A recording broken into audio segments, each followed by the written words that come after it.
I'm looking around, and one couldn't wish for a better audience of young people, not only because it's a courteous thing to say when you address a new audience, but also because I'm afraid the awareness of the importance of youth as an agent in today's political and public life is growing enormously. I also think that Berlin is probably the town, the city. I haven't been here for the last, 3-4 years, but this next visit only comes to prove that probably Berlin is the place when we can truly discuss the importance of the transatlantic relationship, number one. And secondly, what do young people do today, and how are they best engaged in not just this specific and very important relationship in the world, but across the board as well, in a much more general, much bigger way. I think that this is probably one of the youngest cities today, so vibrant, so diverse, and so free in spirit. One more reason to say that this is probably the natural venue for the Institute of Cultural Diplomacy to be headquartered. I will definitely spend some time on the importance of relations between the European Union and the US, also because of the history of my own country. Bulgaria has newly and recently discovered the importance and probably the complexity of this relationship, and its lack of any other alternative for us, and not just for us, but probably for all other countries which make part of, be it NATO as an organization, military and political organization, but also in a much broader context, which is recently even further expanded. EU-US as a beginning. It's a relationship of long standing. Just yesterday evening, my son and I, we were strolling down Friedrichstrasse, and of course we went to see Checkpoint Charlie and the whole history of the wall, and then we went to see pieces or remnants of the wall, and that makes you reflect, that makes you think of how certain relationships occur, and what happens that they would not only continue in time, but also really grow from strength to strength. And I think that the relationship between Europe and America belongs to that particular unique nature. Yes, this is a strategic partnership. Yes, it is one of a kind, because it's the only one on a global scale that has a lot of shared history, shared values, and probably shared goals in a longer term future than the usual political expediency. Of course, it has gone through stages. Probably it was an easier relationship when we were not yet there in pre-1989, when somehow the positions were clearer, simpler, and better controlled. When you did have the two blocks, the Soviet bloc and the Western bloc of countries, it was well known that they were in competition, that there was race, not only an arms race, but a race in everything, in politics, in economy, culture. So cultural diplomacy at that time was practically totally irrelevant, or at least it boiled down to some very simple goals and ambitions to prove that your own culture and set of values and your own cultural identity is superior to that of the other side, on the other end. I know that this may not mean much to you, but I lived in both times, and I can tell you what a dramatic difference 1989 and this same wall, or rather its disappearance, meant to us and mean to you as the next generation. So at that time, as I say this, and this is probably one more element and factor of the uniqueness of the relationship, because over all those years after World War II, right until 1989, both sides of the Atlantic practically merged in this very unique way in terms of concepts, in terms of values, as I said, in terms of, if you wish, a common opponent whom they had to somehow face and handle. And that means a very tight texture, very tightly knit community. 89 happened, and happily and luckily so, and this relationship practically expanded to engage many more countries. Not necessarily already at this time of history and of modern life, not necessarily all of them being members of the obvious alliance, the NATO alliance, which is usually thought of first thing when you talk about transatlantic relationship.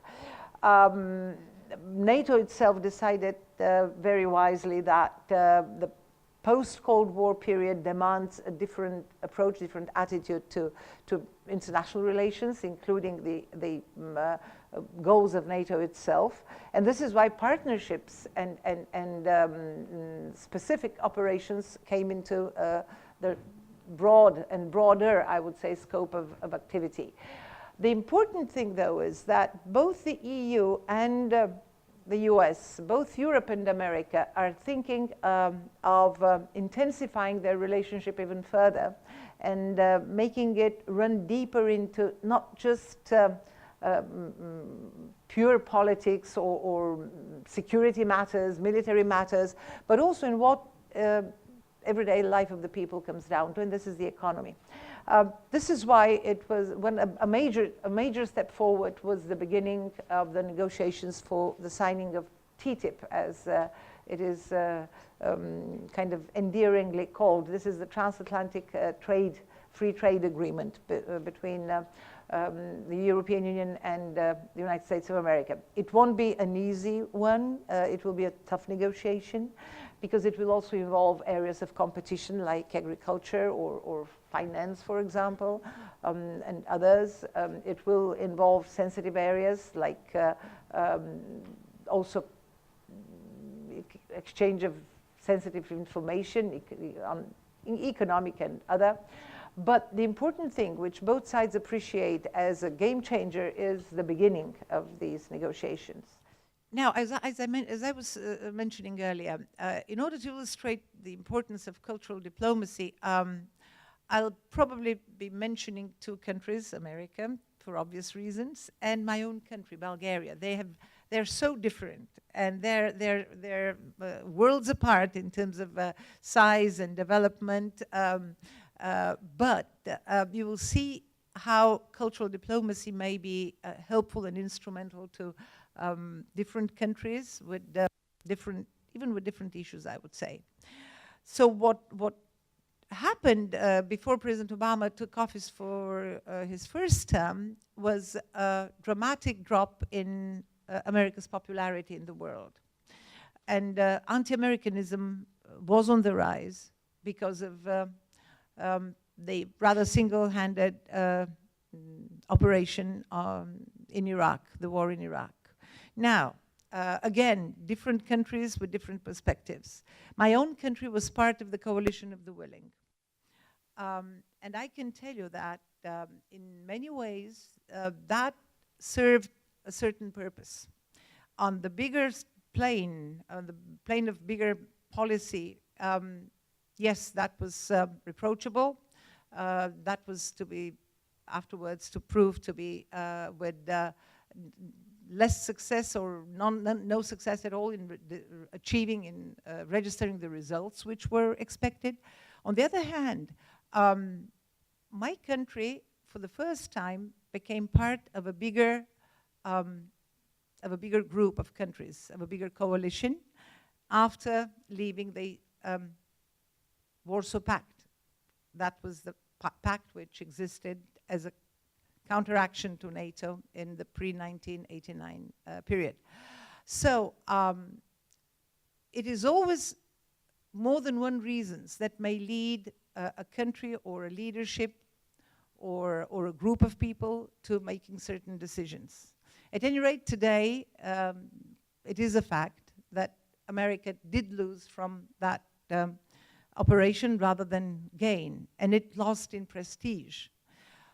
On the other hand, as somebody whose name you should know, Zbigniew Brzezinski, pointed out, the English language by itself is the most powerful tool of America's soft power impact. And this is something which follows an upward trend regardless anything, or regardless of anything. It first happened right after 1990 again. The wall fell, the world, our part of the world opened to the West, which automatically meant greater penetration of Western values and also of the English language. But also after internet made its own revolution. So after the year 2000, I would say, the whole world is subjected to the influence of English as a language, and then through culture, through different forms of expression using the same language.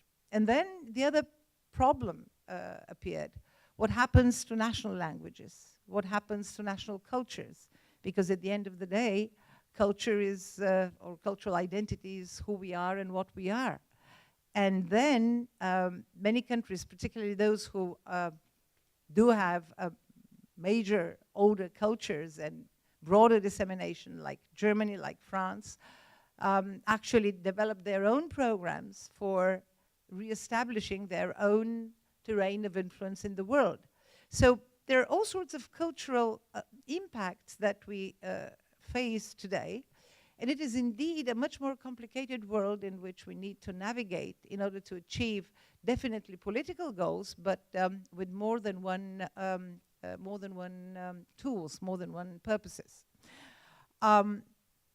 Cultural diplomacy is fairly new, not as practice, but as a specifically spelled out line of diplomacy. And I will never ever stop commending the Institute for Cultural Diplomacy for being so smart, so quick and reactive in finding that niche. Because today's problems of the world will more and more demand cultural diplomacy, not to replace, but to complement, or sometimes even precede, regular, traditional, formal diplomacy, if you want. What happened before was government policies being decided, being consulted in a relatively narrow circle of participants on the national or on the international scale. And then they were simply implemented. And these decisions would affect entire regions and entire nations. Today, it's no longer possible. And again, I would say internet included, and the social networks included. It is impossible to have political decisions unvetted, so to say, by a broader audience, by a broader public. The other thing, it became obvious and more than clear that most of today's world's problems are practically the result of lack of cultural diplomacy, rather than any effort at it. So my understanding is that cultural diplomacy should even precede the final government decisions and the final government diplomacy, in order to make sure that it is durable, that it is less conflictual, and that it will engage the support of broader groups of people within a nation or in a more extensive way. It is not easy at all, because cultural diplomacy touches on some really sensitive aspects and characteristics of both the individual and a certain society, or a society of a country, of a nation. And maybe this is the reason why it will have to go through a longer test and trial period before finally being recognized on the official level of decision making. But what I find out is that there is more and more need and urge for going through this path after having for many, many centuries, I would say, on end, used the other traditional road. This morning, I had this absolutely fascinating interaction with a group of you, and I have the names here. We had Luda, we had Aaron, we had Ginevra. I don't know whether she's here. She's right there, right? We had Elena, another Elena. We had Veronica as well. And we had Natasha right there, right.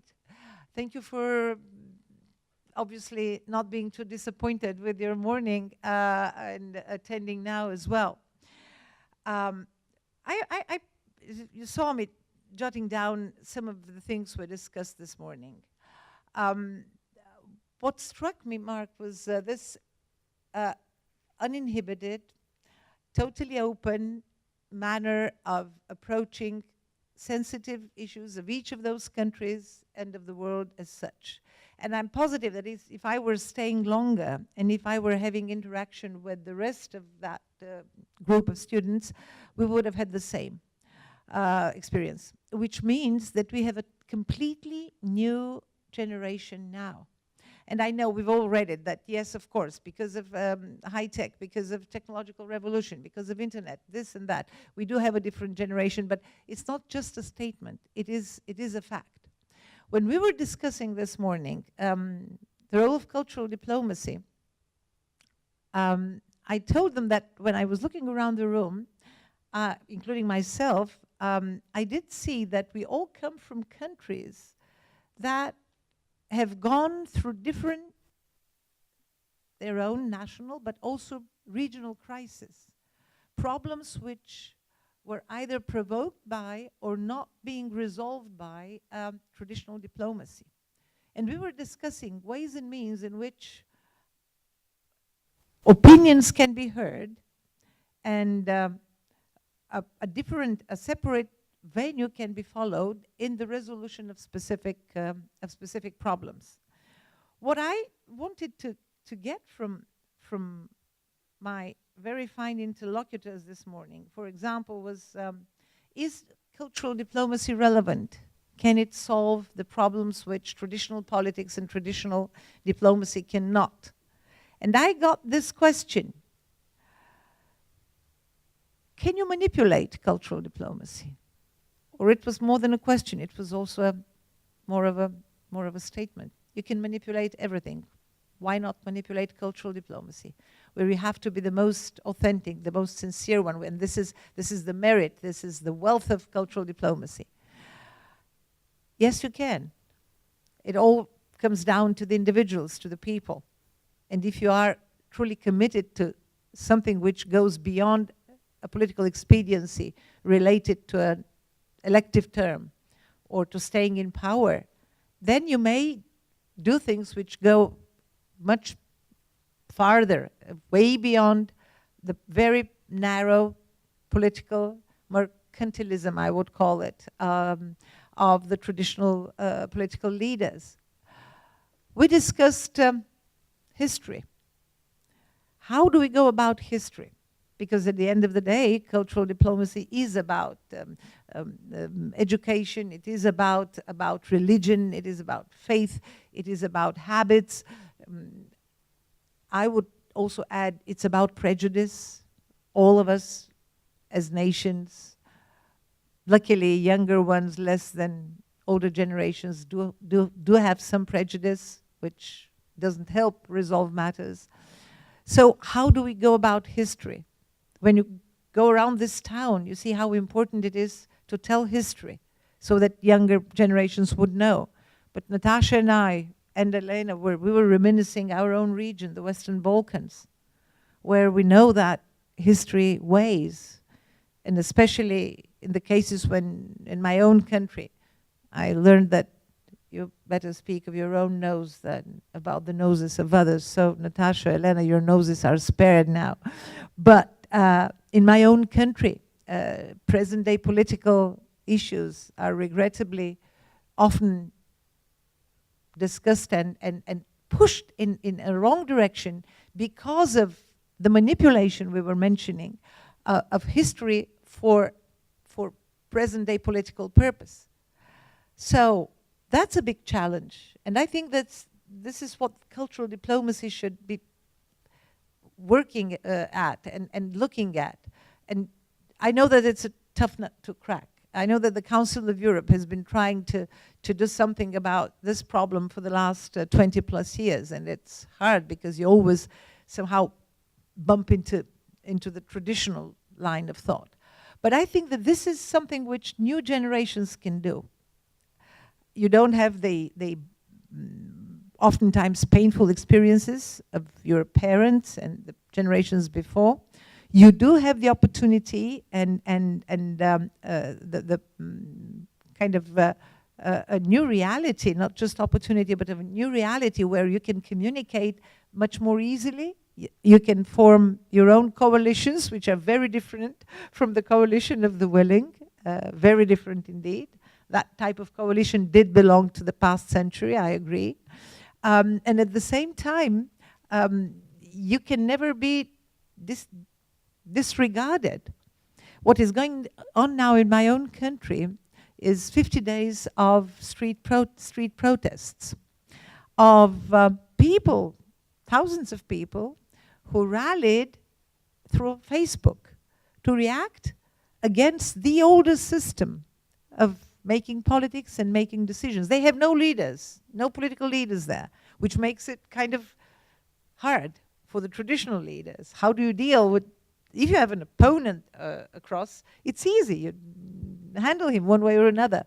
But this is people, thousands of people who just want one thing: transparency, no corruption, rule of law, honest and decent treatment of the population.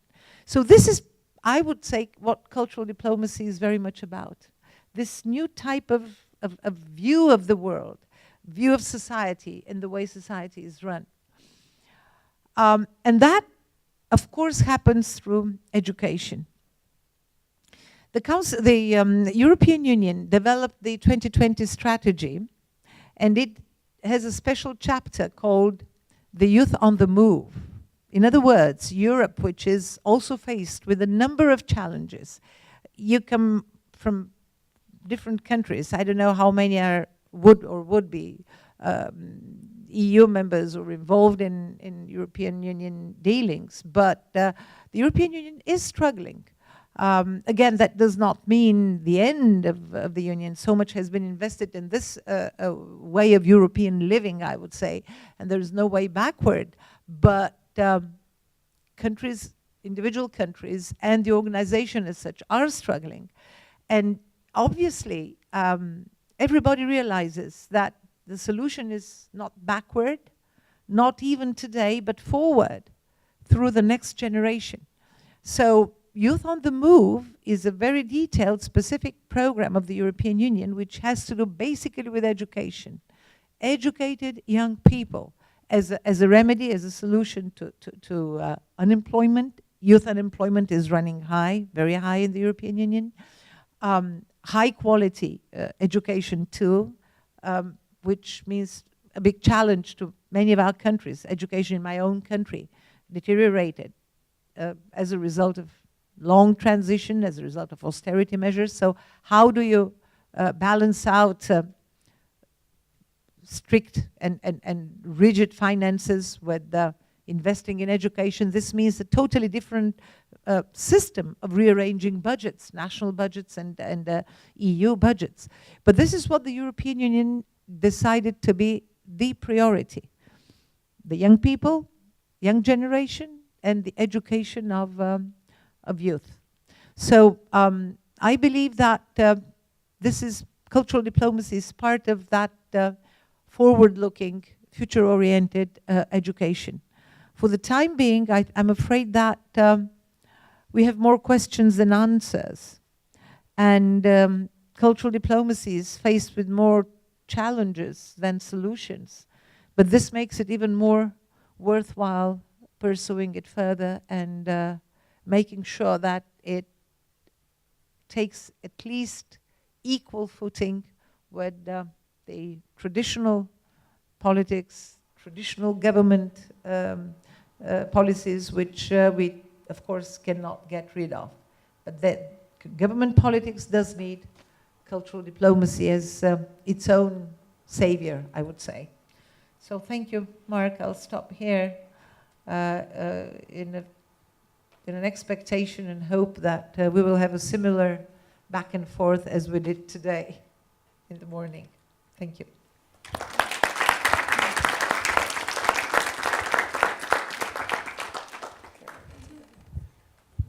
Thank you very much. I'll give you this one here. Let me each have one.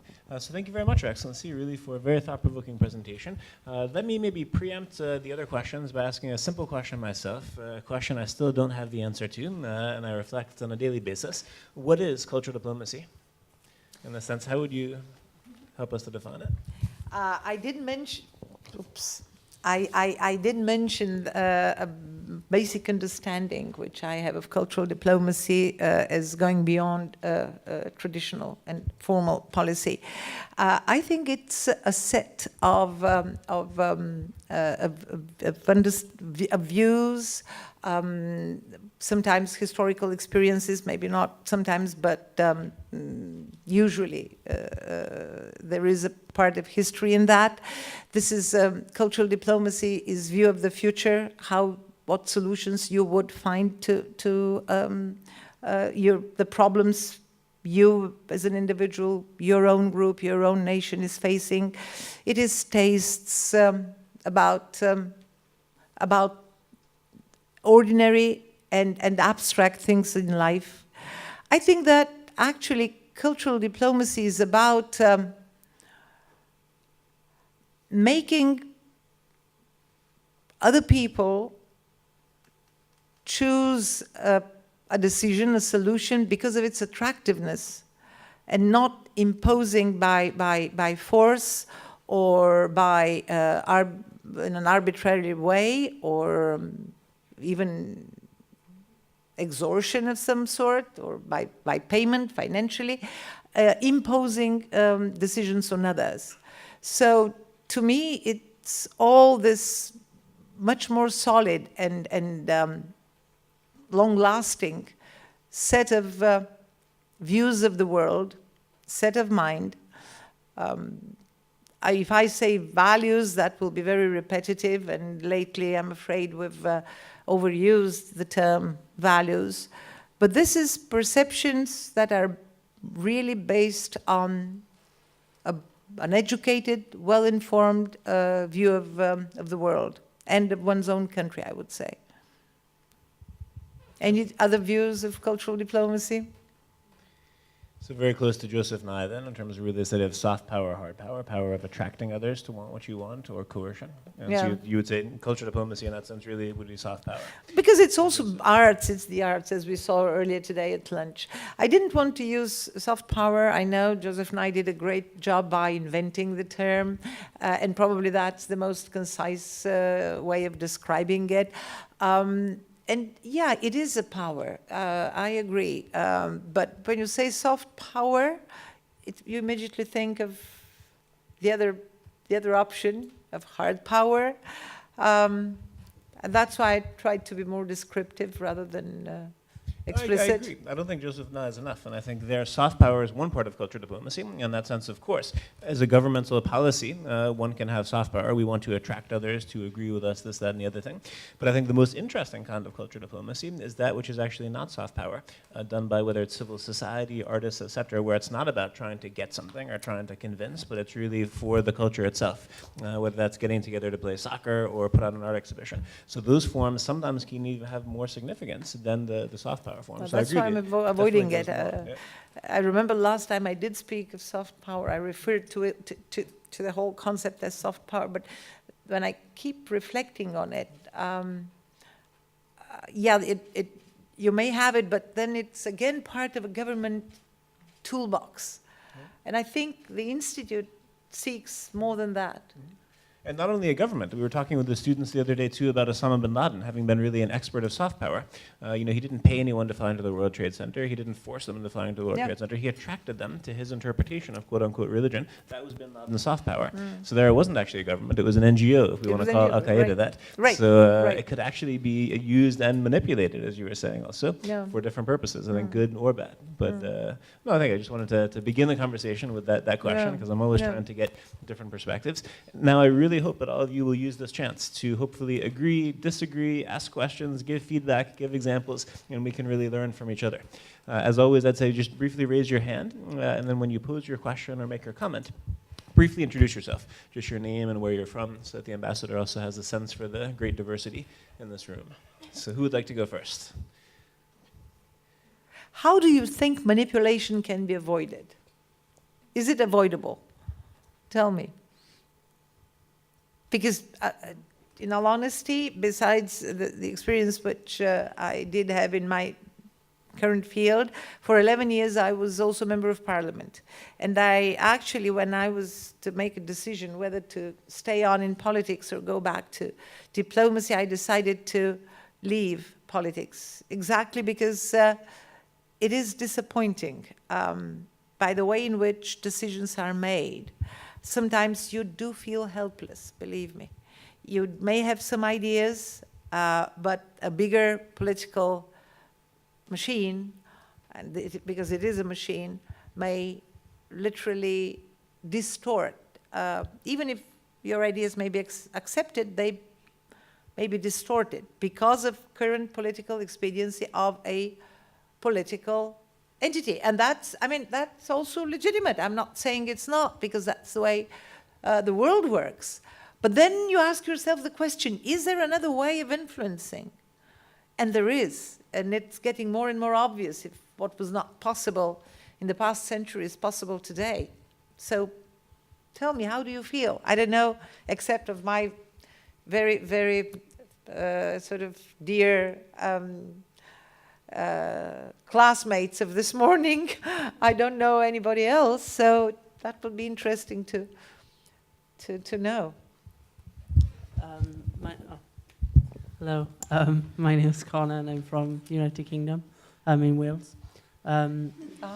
Yeah. Okay, you see? Gotta make sure I've got to say Wales. You said about can you get rid of manipulation or whatever, and I don't really think that's possible, because, like you said, it's just cultural diplomacy can be used is just another tool in a politician's box or whatever. Then surely you can't avoid bias.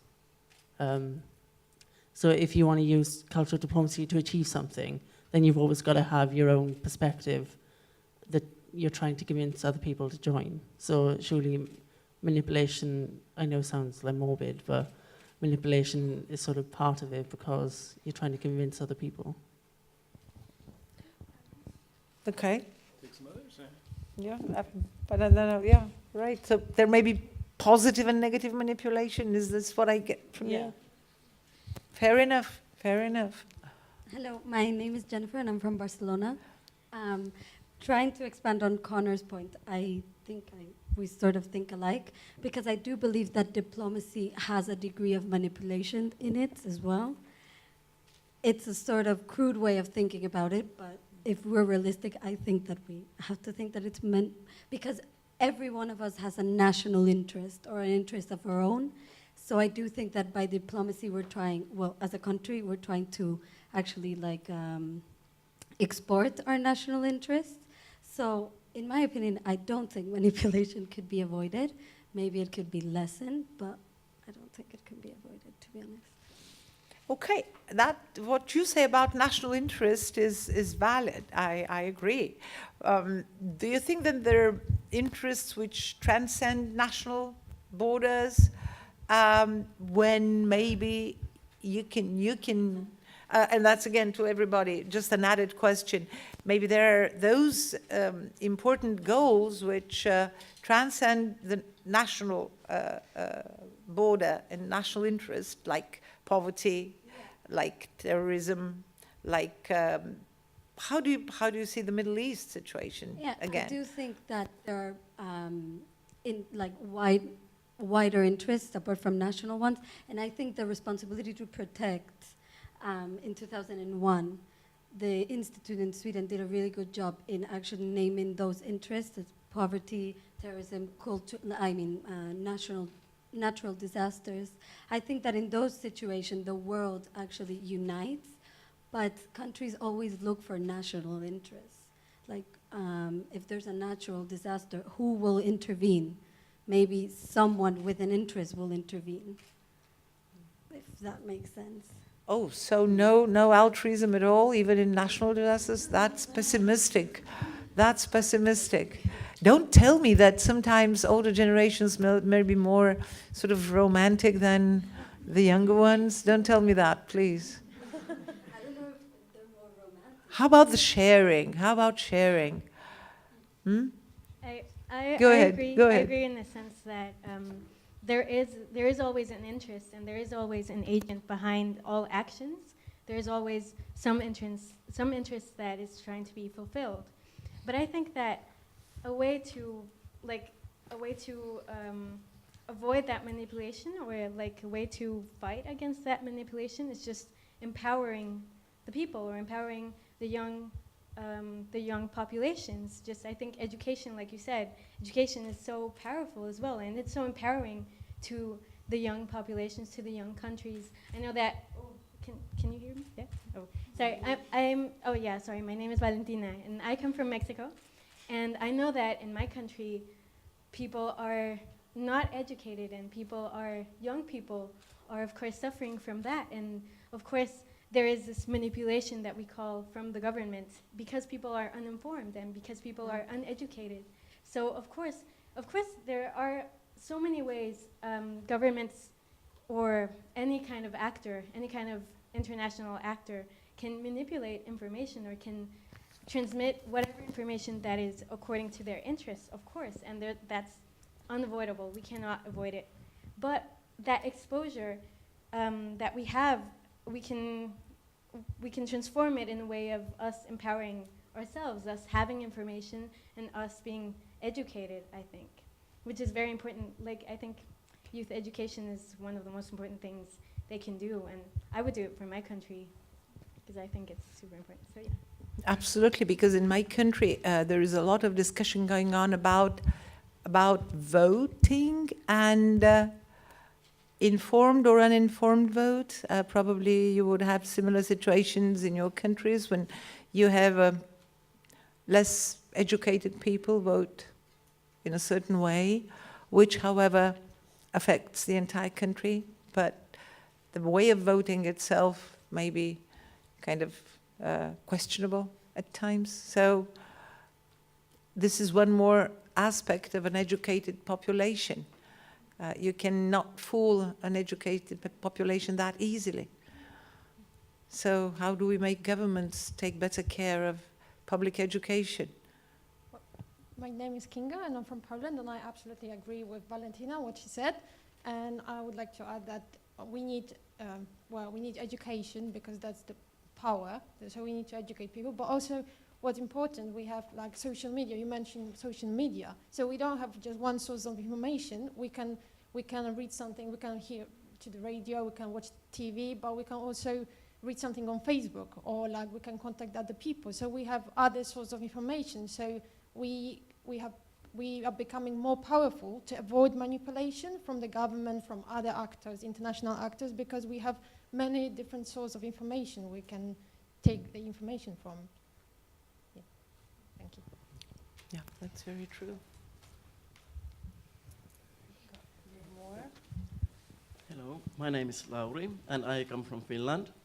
I also think I agree with the previous statements, but I also think that the governments, for example, they can increase their transparency so that when the actions are more transparent, the people will notice what's going on and what's the process in the whole program. And when they can see this, it decreases the possibility of manipulation. For example, I went to exchange studies in Argentina, and there's a lot of lack of education, and the process is not transparent in the governmental institutions, and it usually increases the more harder it is and more hidden, the harder it is, the more easier the population is to manipulate, in my opinion. That's also true. I'll just kind of add in onto those points and about social media, and you said about the internet being really important. Even though I know what I initially said was pessimistic, which I do think is like partially true. I think that with social media becoming such a big thing now, and everyone's got such, or at their disposal, they're able to have such a big online presence that everyone can see. It's so hard for governments to not be transparent because people are more in control of themselves now than they ever were. So reiterating what people have said, I think governments almost have no choice but to manipulate less because of the power that people have now because of the internet and freedom of access to information and stuff. That's what I wanted to say.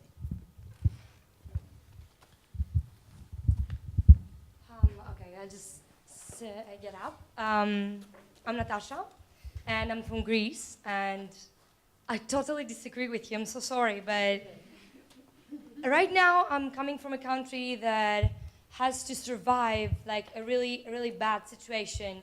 There are people without work. There are people that they don't have actually money to get food, to buy food, and that's not the general situation, the general picture, but there are people like that. So I think that in my country, government manipulates not only information, not only the media, but my government is still manipulated from other governments too.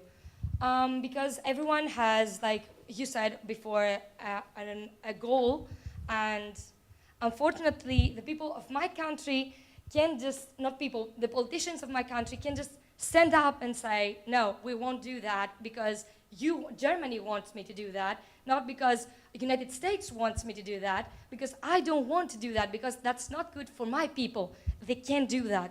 They are manipulated. They're constantly manipulated. And that's something that makes me sad, that makes me want to stand up, just get rid of those people and tell them that you're here to protect me, to protect my interests, not only to do what other people told you to do. And so, yes, the government should be transparent, should be more open to the people. We should get more educated in order to be able to criticize what they are serving us. But yeah, that's it. We need education, but we also need to be open to other people's views and way of looking to stuff in order to be able to criticize what other people tell us, our governments tell us. Because yes, the system here in Germany works, but the system in Greece doesn't work, but doesn't mean that the system of Germany should be implied in my country. We're different, we have different cultures, and that's what people need to understand. That every country is different, every country has a different culture, so different things should be made in order to solve solutions, problematic solutions, like in Italy, like in my country, like in Russia, like Russia. That's it. That's all. Can I just add something? Hi, I'm Christina. I come from Slovenia. I totally understand where you're coming from, but you know, in Slovenia, every citizen had to pay over 100 euros for Greece. And we'll probably never see this money again, and we don't know how it's going to be spent. So you're angry on other countries to employ the system on you, and we're angry because we have to pay for your country, and we don't see any transparency how it's going to be spent. So everyone is angry on something, the old values and attitudes and so on. Now you get the answer about where we can spend. Now Natasha will tell you where she spent the money. Well, I had the same conversation with the ambassador this morning, and well, I'm angry too, you know, because I never saw that money. I don't know where that money went, and I totally understand it, because if, for example, Slovenia came to my country and tell me, you know, you have to pay like $100,000 more because we need to solve like another country, I would say, hell no. I'm not going to pay nothing to save another country, because I don't even care if they screw up to their country. I don't care. But we are a union. Yes, we screw up. Yes, we messed up. Yes, I want to change my country. Yes, I wanted to do it a better place, not only for me, but everyone, because young people my age, my fellows, my friends are leaving the country.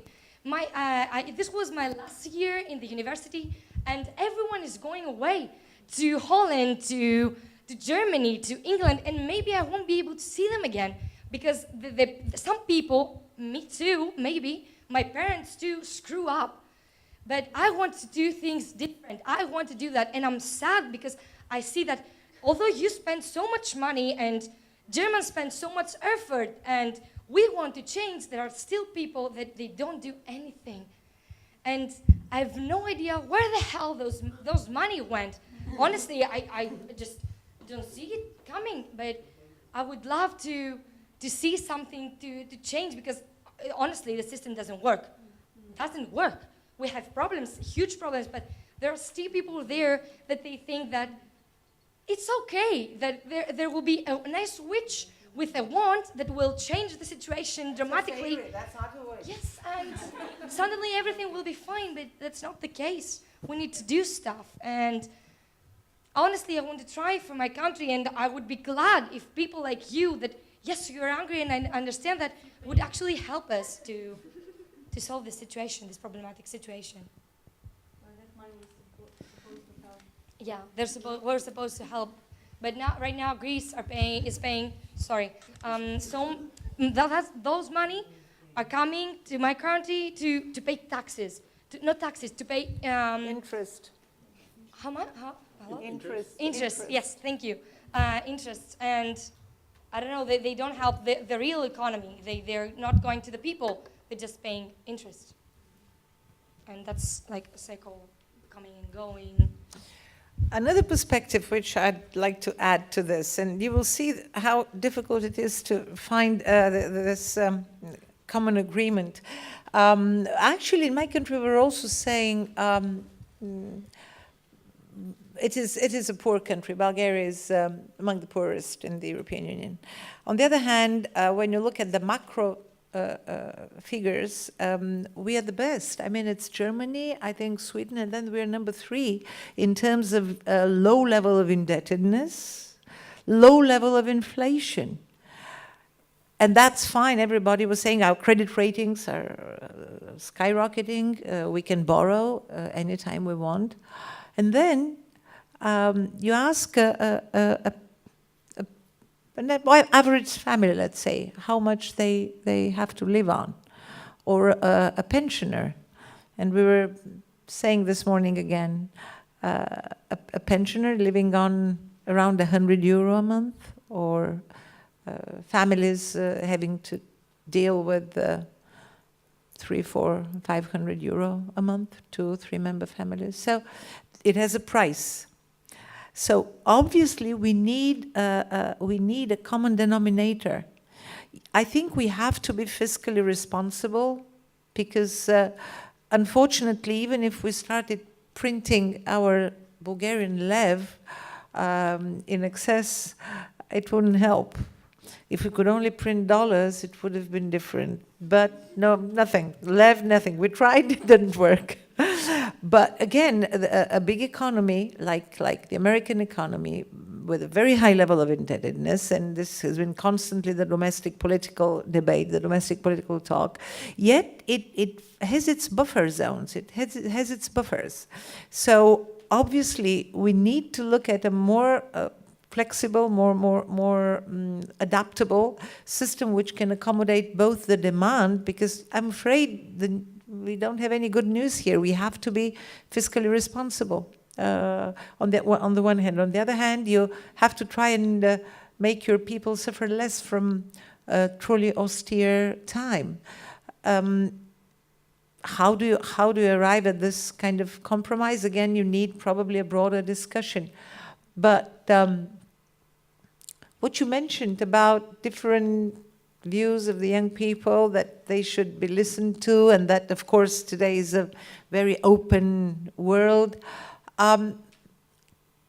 Tell me, okay, you agree on the need to have honest, decent, responsible leaders and politicians. That's easy enough to agree on. And then what do you do with detailed problems? Do you think that this kind of social network movement can come up with more consistent positions and views? Because again, I'm basing this question on the situation in my own country. Those thousands of people, they know what they do not want, and nobody can question that. And on the other hand, what's the suggestion? What next? What do they want to see happen in place of what they see is happening now in terms of decisions? Do you think that an impulsive, spontaneous, sincere reaction by the young people, educated young people, I would say again, would be able to also produce some more consistent proposals to be taken into account by decision makers? Oh, sorry, I'm Marina from Spain. We keep being told that we're important, like young people, the next generation and all of that. But at least in Spain, there's this perspective that we're not able to get in the system. Like, yes, we're important, yes, we can change things, but we feel hopeless. We keep leaving the country because we feel that the system doesn't invest on us. So I'd like to know what your views are on that, because I think this is a very important matter. It is extremely important, you're right, and I, unfortunately, I'm afraid this is a situation you encounter in more countries. And in my country, over 1 million people have left the country already. Not necessarily all youth group, but most of them are, because of lack of opportunity. And when you talk to them, everybody says, I'll be more than happy to return if only I can have the work that I'd like to do, and more involvement, more engagement. That's a long process, I'm afraid. But again, nothing is the same anymore. And I think that now because again, it goes through the political parties. This is the problem, and through government. Society cannot do it in an unorganized way, and we will be living with the political system that has been invented ages ago for a while. So again, what needs to happen is education of, that's not youth education anymore, that's education of political leaders, of political parties, and maybe more preparedness on the part of the young people to take part themselves in certain processes which may not be immediately rewarding and gratifying, but will eventually lead to making programs which are of farther effect. What I'm trying to say is that young people shy away from politics, maybe because they're not given ample opportunity. Again, tell me, would you like to be in politics yourself? Yes, I mean, maybe not in my own country, but yeah, I would like to change things. You know, yeah. In a high level, let's say. Oh, you want to jump right away in high levels? No. Well, I understand that. I can understand that. But it's like in any other job, it's something that you have to of course. build up. Because that's the key, I think. Educated young people to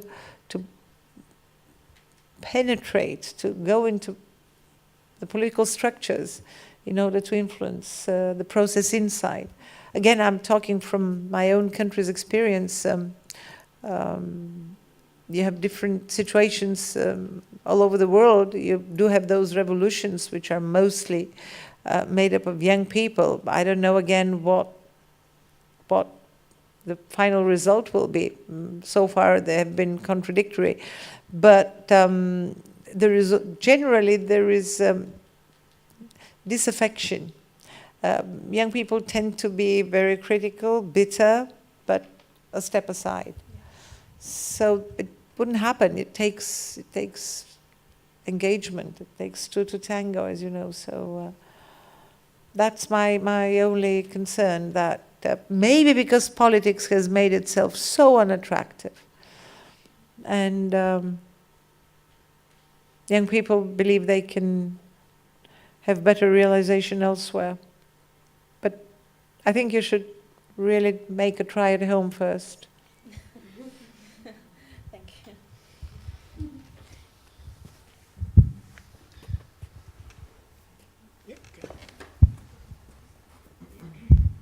Hi, I'm Vlad. I'm from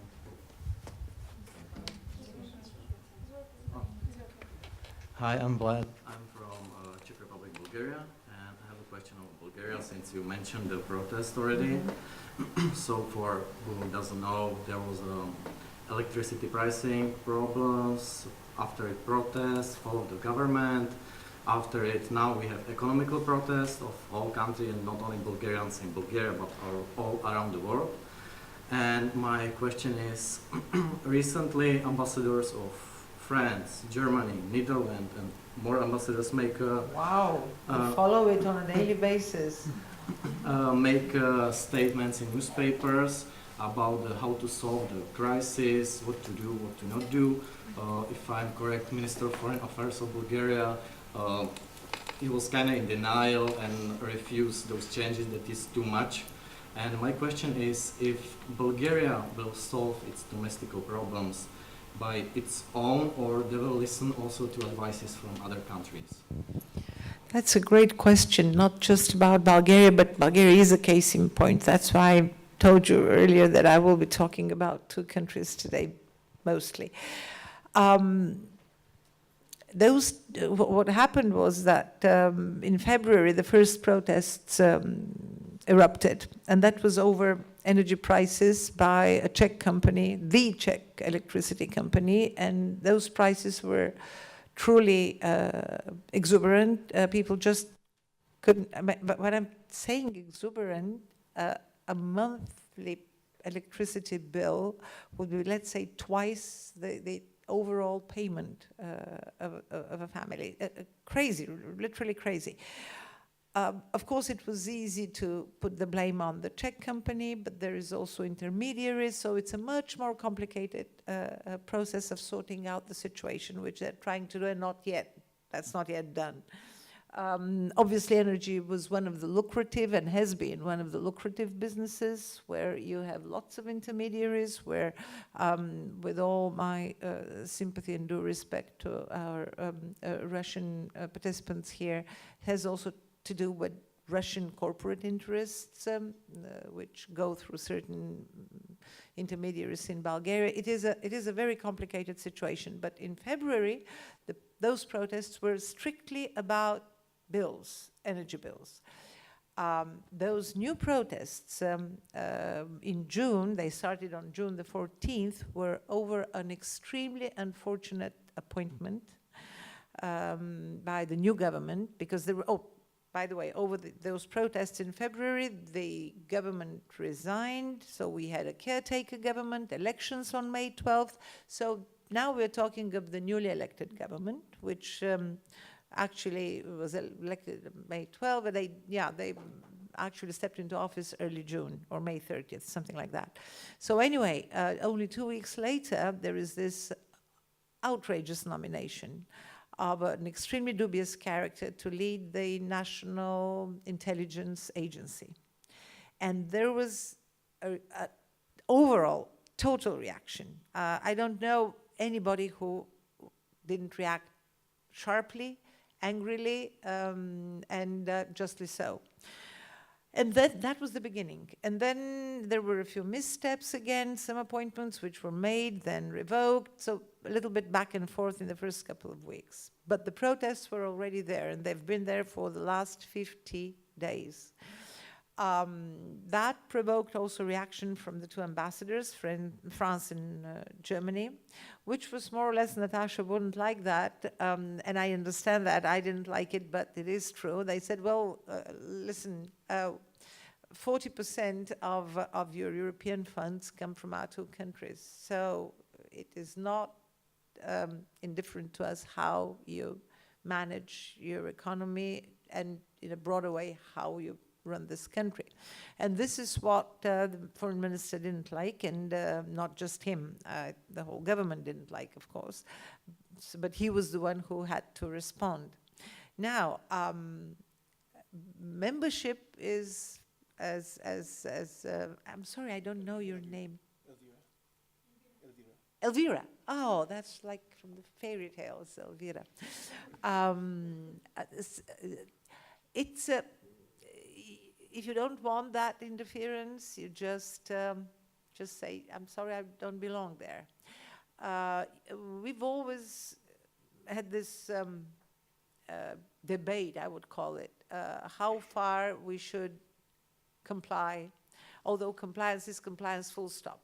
But let's say there are those patriotic, so-called patriotic, nationalistic parties, which are not in government, not in parliament, but this is how they thrive. They thrive on this. This is their raison d'être, to portray themselves as the patriots who defend the national interest and the national dignity and image. So they would attack the government and governments, I would say, not just one government, for being too appeasing to some requests from abroad.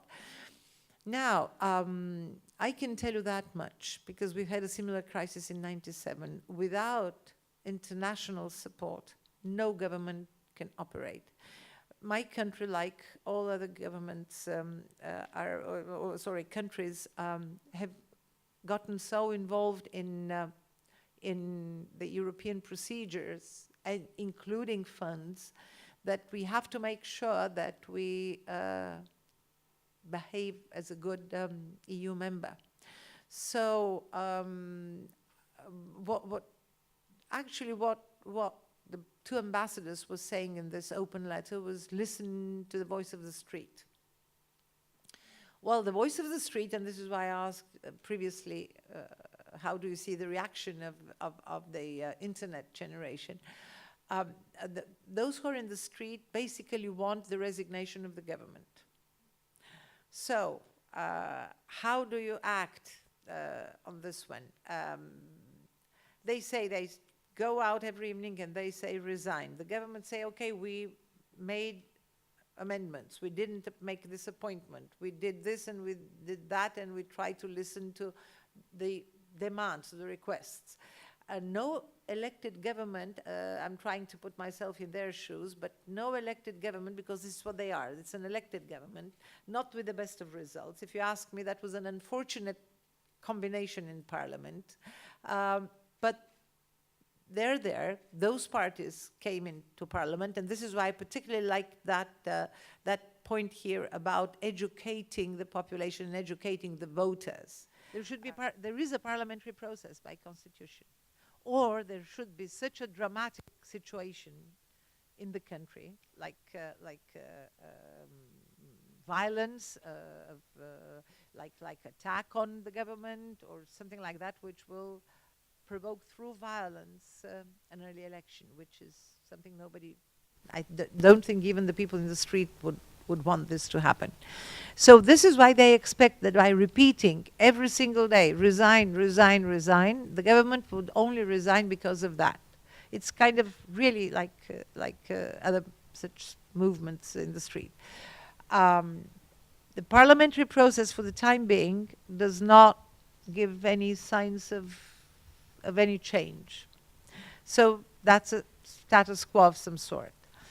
The other thing which is happening is that different groups are saying, okay, if you don't resign right now, and nobody knows what will happen, because if we have an early election now, because it was discussed July, September, later October, it will practically reproduce, maybe with different results, but the same four parties. The newer groups like right-wing bloc, which is now being formed, doesn't have the time to get ready for that election. So now there is a talk about election which will be combined with the European election in May.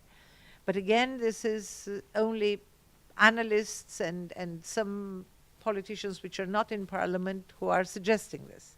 Because for the party which holds the mandate to announce an early date of election, that's a recognition of failure. So I don't see their leader doing this either. And it's a deadlock, I'm telling you. Okay, August, now it's a vacation month. The parliament went in recess. They're still continuing symbolically the protests. We'll see what happens in September. But it is a deadlock which I've never seen, not only in Bulgaria, but anywhere else. How come you follow so closely the Bulgarian scene? How come you follow so closely the Bulgarian scene?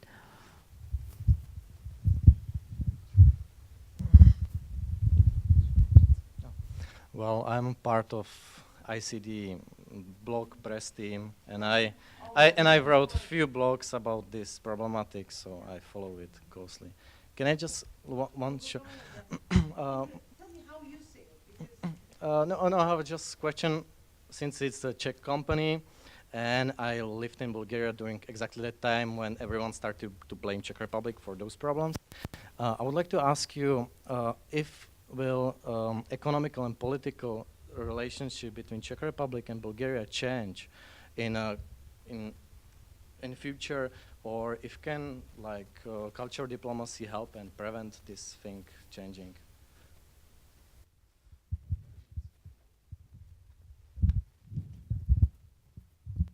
Thank you very much. But this is, no, they did not change, and they will not. It's, again, one of those very solid relationships that we have.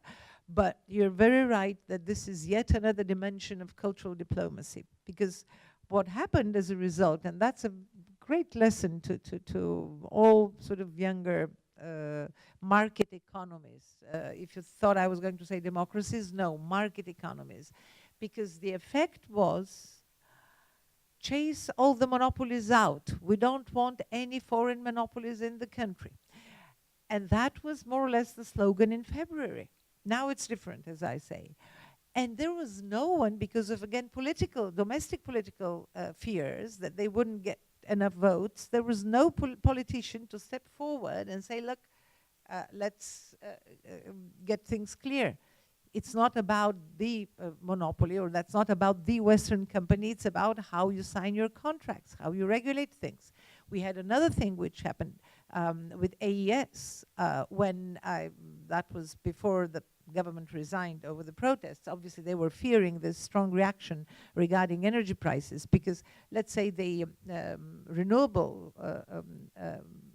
percentage in the energy mix was much bigger than what the country can sustain. So there were all sorts of wind parks and sun batteries and whatnot, and AES, the major American company, is also producing, besides the coal that they're processing, they're also producing renewable energy. And I wake up out there in Washington one morning, I open the computer, usually 6:30 in the morning, to read what? That the government decided right away, immediately, without consulting anybody, to suspend the contract with AES. I thought I was having a stroke. Because how do you suspend a contract under pressure, of course, of those prices? In other words, cultural diplomacy can also teach good business practices in a bigger context. What is the culture about it?